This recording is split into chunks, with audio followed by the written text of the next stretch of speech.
Stanza 1. When the conqueror Timur entered Shiraz, it's related that he summoned Hafiz before him and said, "Of all my empire, Bukhara and Samarkand are the fairest jewels.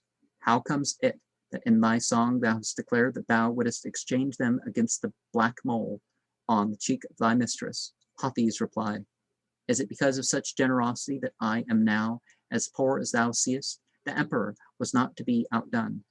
In repartee, he sent the poet away, a richer man by some hundreds of gold pieces." Darmester talks about these lines and makes a quote, which I'm not going to render other than the fact it mentions Paris. "In the garden of Mosalla, Hafiz lies buried. The stream Ruknabad flows near at hand." Stanza 2. The Ali, or gypsies, as they were contemptuously called, were a people of the tribe of Kharej of Indian origin, who inhabited the country between Shiraz and Isfahan. Their young men and maidens were famous for their beauty and musical accomplishments, and furnished minstrels and dancing girls to the wealthy inhabitants of Shiraz. Sir Henry Layard met with a similar tribe near Baghdad. They bear, he says, a very bad reputation on the score of morality, and according to general report, lead very dissolute lives. The dancing boys and girls who frequent Baghdad and are notoriously of evil fame come principally from this district. Whilst we were resting at the caravanserai, a party of them came to perform their indecent dances before us, as they were in the habit of doing on the arrival of travelers. The early adventures. In Turkestan, there was formerly an institution called the Feast of Plunder, when the payday of the soldiers came round.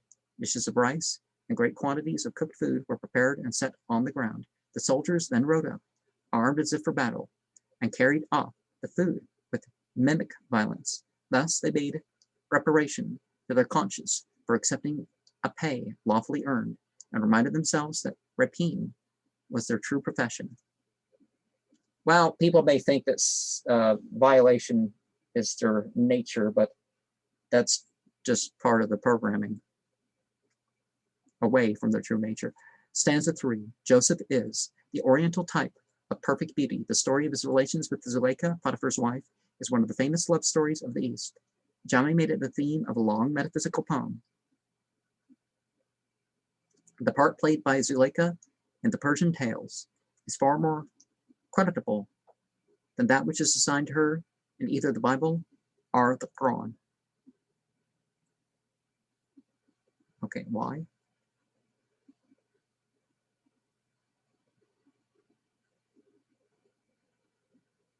Oh, perhaps she's given, perhaps this means because she's spoken of more highly, you'd say. Every translator of Hafiz has tried his hand upon this song, which is one of the most famous in the Divan. It is only right to inform the reader that the original is of great beauty. The whole poem has received a mystical interpretation which seems to me to add but little to its value or to its intelligibility. But in case anyone should wish to gather the higher wisdom from it, I may mention that the mole, powder, and paint of which a beautiful face does not stand in need represent the ink, color, dots, and lines of the Quran, and this is the explanation given to the couplet concerning Joseph and Zuleika by a thoroughgoing Western mystic. By reason of that beauty daily increasing, that Joseph, the absolute existence, the real beloved God, had I, the first day, knew that love for him would bring Zuleika, us, things possible, forth from the screen of chastity, the pure existence of God. The learned translator seems to have felt that in his version presented some difficulties, and he adds, for the use of his weaker brethren, the following comment: in the world of non-existence and possibility, when I beheld the splendor of true beauty with different qualities, I knew for certain that love would take us out of the ambush. This makes everything clear. Now there's a saying in Al-Kafi that talks about how the best of people are those full of desires, but full of chastity as well.